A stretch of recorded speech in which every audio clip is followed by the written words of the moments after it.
Muito bem, estamos de volta com o programa Em Pauta, conversando nesta noite sobre a autoridade moral da igreja. Não é? E você vê como é que a conversa foi se desenrolando e como a coisa é muito interessante e com muita tranquilidade aqui vamos chegando a um denominador comum. Mas Frei Moser, no segundo bloco, você acompanhou atentamente quando ele falava dessa diferença aí entre normas eclesiais e norma evangélica, né? Aquilo que o evangelho ensina e que, portanto, cabe a todos. Mas a partir do evangelho, algumas normas eclesiásticas também foram criadas. Eu queria aqui, só para a gente esquentar um pouco aqui a nossa conversa, antes de partir para o próximo ponto. Então, Frei Moser, por que eu vou dizer isso? Porque nessas últimas semanas, últimos meses, Padre Otávio, foi o que mais se difundiu em querer relacionar, por exemplo, pedofilia com celibato. E aqui eu quero uma palavra dos dois para você que está em casa, porque já que o celibato não é um dogma de fé, uma coisa do tipo, mas é uma norma eclesiástica, entende? Então eu acho que caberia aqui, por favor, uma palavra aos nossos amigos, para que possamos entender melhor. Primeiro, se tem a ver mesmo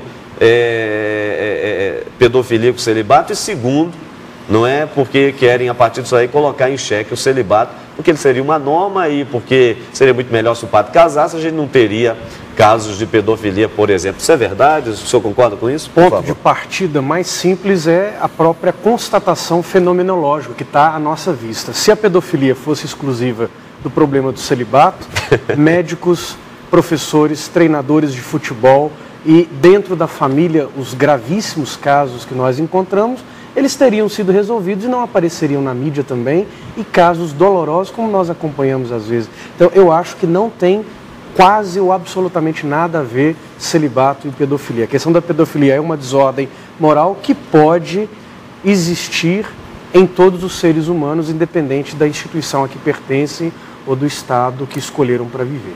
E essa questão, Frei, do celibato ser, portanto, uma norma eclesiástica que também, a partir dessa temática dessa crise da pedofilia, poderia ser algo que seria revisto, o que me parece que a igreja não pensa dessa maneira.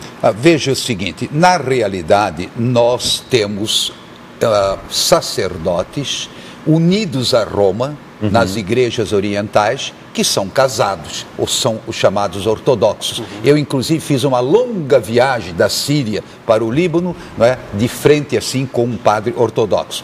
E tem um médico, eu não vou dizer o nome, evidentemente, inclusive um pesquisador na área da biogenética, que deu uma aula magnífica esses dias para os meus estudantes lá em Petrópolis, né? Sobre todas essas questões de células-tronco, etc.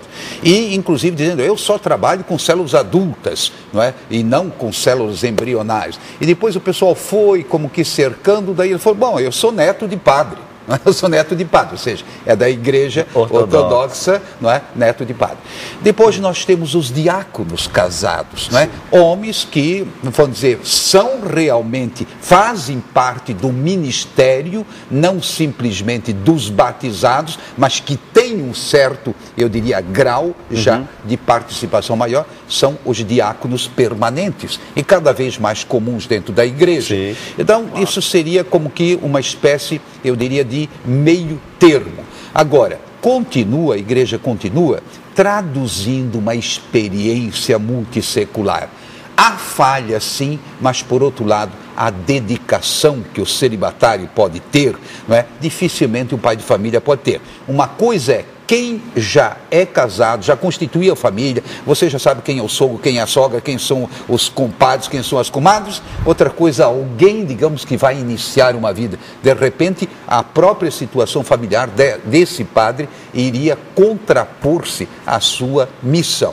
Ou seja, a igreja foi muito sábia, tendo amadurecido esse caminho. Agora, ninguém é obrigado. Claro. Você Uma coisa são, digamos assim, os sacerdotes ordenados, outra coisa, sacerdócio dos leigos, não é? Então, dos batizados, e também é uma participação no sacerdócio de Cristo. E depois, claro, os religiosos, mesmo que porventura um dia, não é, houvesse uma determinação no sentido, bom, podemos admitir padres casados. Aliás, os anglicanos que estão voltando para a Igreja Católica, são casados, muitos deles, não, vão continuar o seu ministério. Vamos supor que isso ocorresse. Nós religiosos, não, os religiosos, eles são celibatários, independentemente do fato de serem ou não serem sacerdotes. Perfeito. Nós temos muitos religiosos que não são sacerdotes. São Francisco não foi sacerdote. Justo. Pois é. E viveu o celibato. Tá certo, valeu. Nós vamos agora para as ruas perguntar às pessoas, é a nossa última enquete, a respeito da questão da credibilidade da igreja. Então, diante dos pecados e erros de alguns sacerdotes e religiosos, você continua acreditando na integridade da Igreja Católica num todo? Vamos ver o que as pessoas responderam. Continuo, estou vindo. Moro em Varginha, vim cá hoje, já tive muita graça. 3 câncer, uma leucemia, hepatite C, hepatite B, relatório está no bolso. E acredito muito, graças a Deus. E não vamos perder a fé não, porque Deus do começo do mundo tem esses erros. Mas, como se diz, errar é humano, perdoar é divino. Continuo, né? Continuo sim. Todo lugar, né? Tanto faz a religião católica como a outra religião, tem os bons e tem os ruins. E assim também nas profissões da gente, no dia a dia da gente também, né?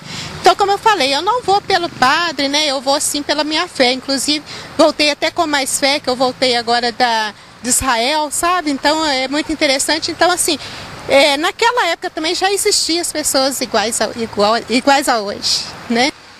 Olha, desde o ponto de vista humano, acho que um pouquinho, porque que também tem muitas pessoas que se aproveitam disto para poder tirar partido da igreja, hein? Então, eu acredito até certo ponto e psicologicamente me afetou um pouquinho sim, mas não deixo de ser católico, nunca. Será que nós temos aqui na América Latina alguma coisa a ensinar para a Europa? Eu acho que sim. Olha, essas respostas, elas são realmente belíssimas. Vejam pessoas simples. E eu acho que alguns dos nossos telespectadores estão dizendo, mas só pergunta para mineiro. Não é porque os mineiros são mais... Não é só assim. Isso é a primeira observação. A segunda observação, em relação à Canção Nova como instituição e o nosso programa em pauta, ter coragem de ir às ruas enfrentando problemas. Diga o que você pensa e nós nunca podamos nada. Claro. Não é? Então, eu acho que o nosso programa merece credibilidade. Inclusive, já houve casos em que tivemos, assim, interlocutores que não se afinavam muito com o nosso modo de ver, mas a gente respeita, porque é um programa que não quer dar soluções prontas, mas quer levar as pessoas a encontrar a solução à luz do Evangelho em Jesus Cristo. Aliás, o Padre Otávio, aquilo que o Frei Moço já tinha elencado no primeiro bloco, se me falha a memória, ou seja, que a igreja não é, vamos dizer assim, do ponto de vista humano, dona da verdade, mas carrega esse tesouro, como vai dizer São Paulo, não é? Mesmo com mãos assim bastante frágeis, não é? Porque a fragilidade humana, mas o tesouro que ela comporta, o tesouro que ela porta e que deve chegar às pessoas, este sim é extraordinário.